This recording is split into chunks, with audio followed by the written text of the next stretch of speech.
सबसे पहले बात उस मुकाबले की जिसका इंतजार रहता था, लेकिन आज वो महामुकाबला भारत और पाकिस्तान के बीच खेला जाने वाला क्रिकेट मैच जो है सवालों के घेरे में है। इसको लेकर हाई वोल्टेज मैच को लेकर उत्साह से ज्यादा आक्रोश भी नजर आ रहा है। दरअसल देश में ही दो गुट आमने सामने इस मैच को लेकर आ गए हैं। एक गुट पहलगाम हमले को लेकर पाकिस्तान से कोई भी मैच न खेलने के पक्ष में है, तो दूसरा गुट खेल और सियासत को दूर रखने की बात कर रहा है। हालात ऐसे हैं कि शहर शहर लोग बीसीसीआई का पुतला जला रहे हैं। इनके अपने देश में अपने ही बीसीसीआई का विरोध हो रहा है, सरकार के फैसले का विरोध हो रहा है। तो कहीं कहीं एशिया कप में पाकिस्तान पर भारत की महाजीत के लिए हवन हो रहा है कि भाई देखिए, हमने युद्ध के मैदान में तो जवाब दिया ही है, यहां खेल के मैदान में भी आप विजयी भव होकर निकले। महामुकाबले पर सियासत से लेकर क्रिकेट और आम जनता का क्या रुख है, डिटेल में बताएंगे, लेकिन उससे पहले आज की टॉप एक्शन खबरें देखिए।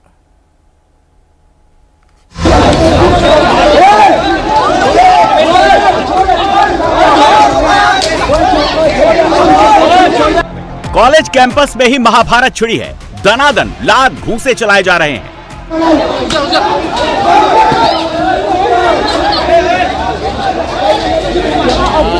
सब क्या कर रहे हैं? सब तो एक ही पार्टी के थे। छात्रों के दो गुट आपस में भिड़ गए हैं। तड़ातड़ बैट चल रही है, थप्पड़ों की भी बरसात हो रही है।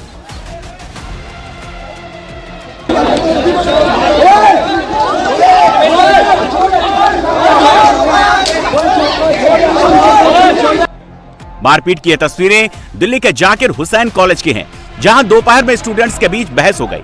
देखते देखते कहा सुनी मारपीट में तब्दील हो गई। फिर क्या था, दोनों गुटों के लड़ाकों को जो मिला उसे ही हथियार बना लिया और दूसरे गुट पर हमला बोल दिया। कई छात्र छुड़ाते भी रहे, लेकिन फिर भी मारपीट नहीं थमी। मारपीट में 6 स्टूडेंट्स को चोट आई है, जिनका इलाज किया जा रहा है।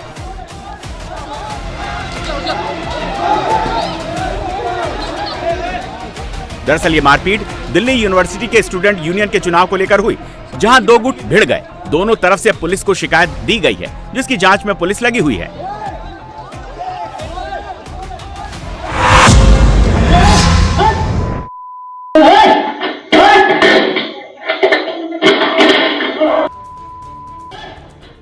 बेखौफ बदमाशों ने घर पर अटैक किया। घर के बाहर पिस्टल से कई राउंड फायर कर डाले।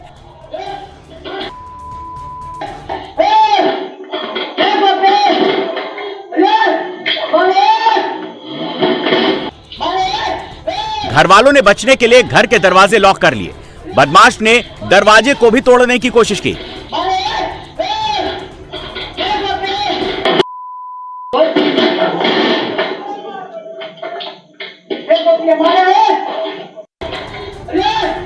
दबंग लगातार दरवाजे पर लात से प्रहार करता रहा, गालियां बकता रहा, साथ में पिस्टल लहराता रहा। बीच बीच में पिस्टल से दनादन फायरिंग भी करता रहा। सरेआम घर पर हमले की तस्वीरें यूपी के मऊ की है। हल्दरपुर इलाके में बाइक सवार बदमाश राजनपुर गांव पहुंचे और दिनेश सिंह के घर को टारगेट बनाया। उस वक्त घर के बाहर दिनेश सिंह के परिवार वाले मौजूद थे। बदमाशों को आता देखकर सभी घर के अंदर भाग गए और दरवाजा बंद कर खुद को बचाया। इस दौरान दबंगों ने कई राउंड गोलियां दाग दी। हालांकि गोली किसी को लगी नहीं, लेकिन घर वाले दहशत में हैं और हमले की वारदात कैमरे में कैद हो गई।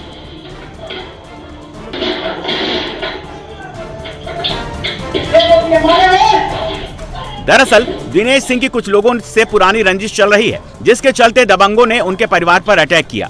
पुलिस ने केस दर्ज कर आरोपियों की तलाश शुरू कर दी है। साथ ही पुलिस ने परिवार को सुरक्षा भी मुहैया कराई है।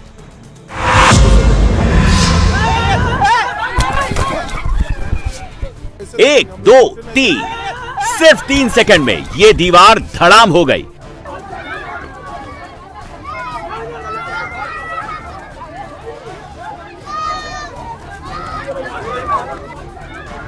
दीवार के मलबे के नीचे कई लोग दब गए। आनन फानन में लोगों ने रेस्क्यू शुरू किया।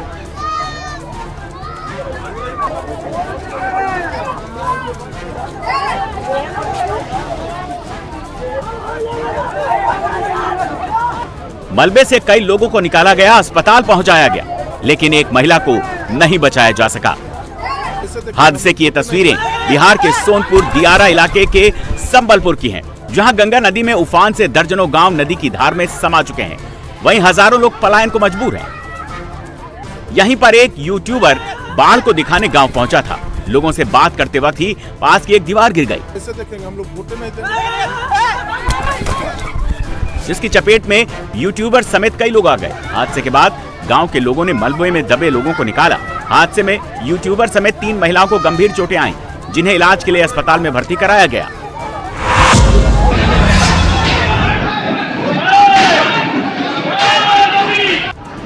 हॉल में ही संग्राम शुरू हो गया। दनादर कुर्सियां चलने लगी।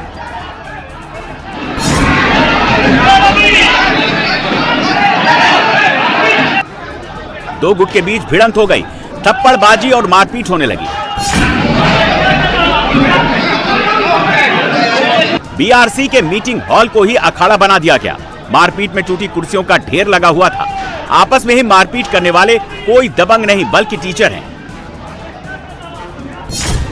ये महाराजगंज के लक्ष्मीपुर ब्लॉक के बीआरसी हैं, जहां प्राथमिक शिक्षक संघ का चुनाव हो रहा था।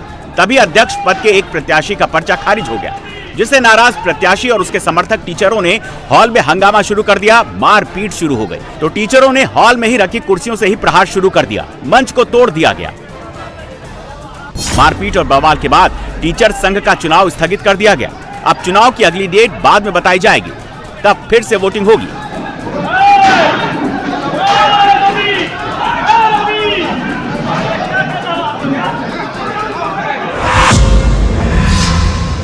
एक टोल कर्मी का गिरेबान पकड़कर धक्का दे दिया।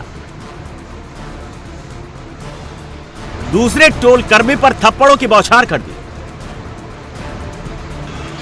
टोल प्लाजा पर हंगामा मचा हुआ है। खुलेआम गुंडागर्दी हो रही है। टोल कर्मी के साथ मारपीट की जा रही है। दबंगई और बदसलूकी का यह वीडियो पूरा देखिए। पहले एक गाड़ी जिसमें पुलिस भी है वो निकलती है।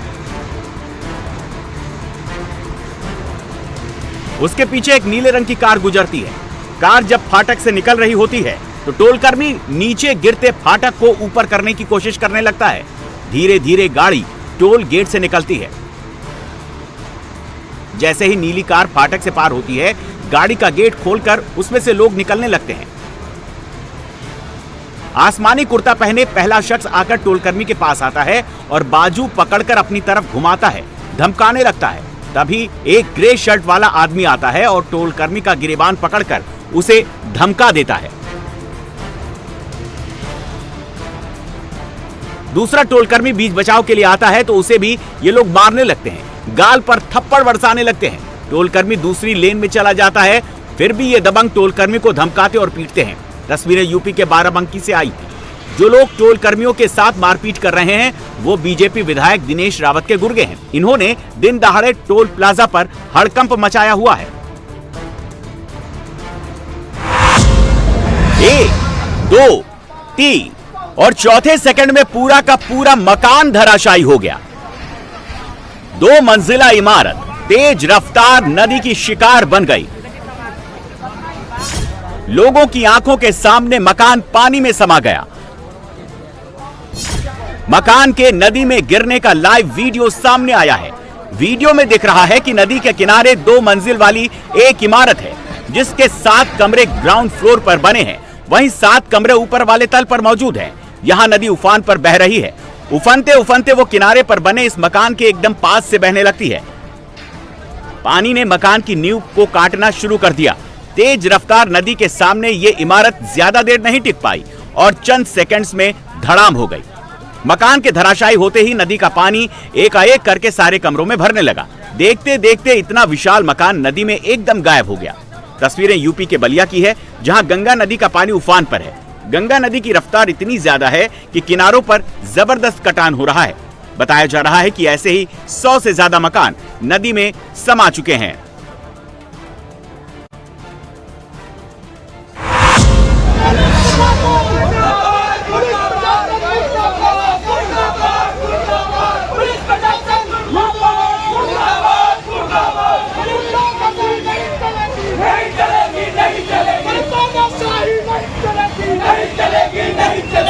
पुलिस प्रशासन के खिलाफ ये नारेबाजी मेरठ के हसनपुर में हुई है। ग्रामीणों का गुस्सा एक दारोगा की हरकत की वजह से फूटा। दारोगा के खिलाफ प्रदर्शन और नारेबाजी की वजह है जाति सूचक शब्द। आरोप है कि गाड़ी चेकिंग के दौरान एक दारोगा ने कुछ बाइक सवार युवकों को जाति सूचक शब्द कह दिया। साथ ही दारोगा के साथ मौजूद एक पुलिसकर्मी ने युवकों को पैर में गोली मारने की धमकी दे दी, जिसके बाद मामला बिगड़ गया। लोगों ने हसनपुर चौकी का घेराव कर काफी हंगामा किया। आरोपी दारोगा के खिलाफ कड़ी कार्रवाई करने की मांग की। लोगों का हंगामा बढ़ता देख डिप्टी एसपी भी पुलिस चौकी पहुंचे, कार्रवाई का भरोसा देकर लोगों को शांत कराया। इस शख्स का नाम नावेद है। पुलिस के साथ एनकाउंटर में गोली इसके पैर में लगी है। शामली पुलिस ने इसके गुनाहों की ऐसी सजा दी है कि अब दोबारा गलती करने की हिम्मत नहीं जुटा पाएगा। पुलिस को सूचना मिली थी कि नावेद अपने 2 साथियों के साथ मिलकर खेत में गोवंश की हत्या करने जा रहा है, जिसके बाद पुलिस एक्शन में आई और इन गौ तस्करों की घेराबंदी की गई। नावेद और उसके 2 साथियों ने पुलिस को देखते ही फायरिंग शुरू कर दी, जिसके बाद पुलिस ने भी जवाबी कार्रवाई की, जिसमें एक गोली नावेद के पैर में लगी, जिसके बाद वो भाग नहीं पाया। लेकिन नावेद के 2 साथी शहजाद और आसिफ पुलिस को चकमा देकर भागने में कामयाब हो गए। नावेद के पास से पुलिस ने एक गोवंश, तमंचा, कारतूस, खोखा और पशुओं को काटने के उपकरण बरामद किए। नावेद पर गौ तस्करी और अवैध हथियार रखने के कई मामले पहले से भी दर्ज हैं। यूपी के अमेठी में गो तस्करों पर कार्रवाई हुई है। जिन दोनों तस्करों के पैर में गोली लगी है, ये दोनों आपस में भाई हैं। एक का नाम आजाद और दूसरे का नाम सरताज है। अमेठी के जायस में पुलिस और स्वाट की टीम शनिवार तड़के गश्त कर रही थी। इस दौरान पुलिस को गुप्त सूचना मिली कि आजाद और सरताज अपने साथियों के साथ सराय महेशा गांव में गोकशी करने जा रहे हैं। जानकारी मिलते ही पुलिस एक्शन में आ गई और इन गो तस्करों की घेराबंदी कर दी, जिसके बाद इन लोगों ने पुलिस पर फायरिंग कर दी।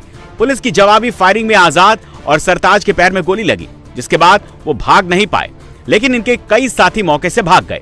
घायल दोनों भाइयों को पुलिस ने अस्पताल में भर्ती करवाया, जहां उनका इलाज जारी है। आजाद और सरताज के पास से पुलिस ने 2 तमंचे, 4 कारतूस और पशुओं को काटने के उपकरण बरामद किए हैं। पुलिस की पूछताछ में दोनों भाइयों ने इस बात को स्वीकारा कि वो पहले भी कई गोवंश की हत्या कर चुके हैं। अमेठी और रायबरेली में गोवध निवारण अधिनियम, चोरी, धोखाधड़ी और गैंगस्टर एक्ट समेत कई मुकदमे इन पर दर्ज हैं। ये गुरुग्राम में एम्बियंस मॉल के पास का अंडरपास है। ट्रैफिक बिल्कुल नॉर्मल है। बाइक और 4 व्हीलर अपनी अपनी लेन में चल रहे हैं। तभी इस बेकाबू कार की एंट्री होती है। कार पहले लेन जंप करती है। ड्राइवर कार को जब तक कंट्रोल करता है, कार पहले एक बाइक को टक्कर मारती है, उसके बाद अंडरपास की दीवार में टकरा जाती है। यह हादसा पीछे से आ रही एक कार के डैश कैम में कैद हो गया। हरियाणा के गुरुग्राम पुलिस ने वीडियो के आधार पर आगे की जांच कर रही है।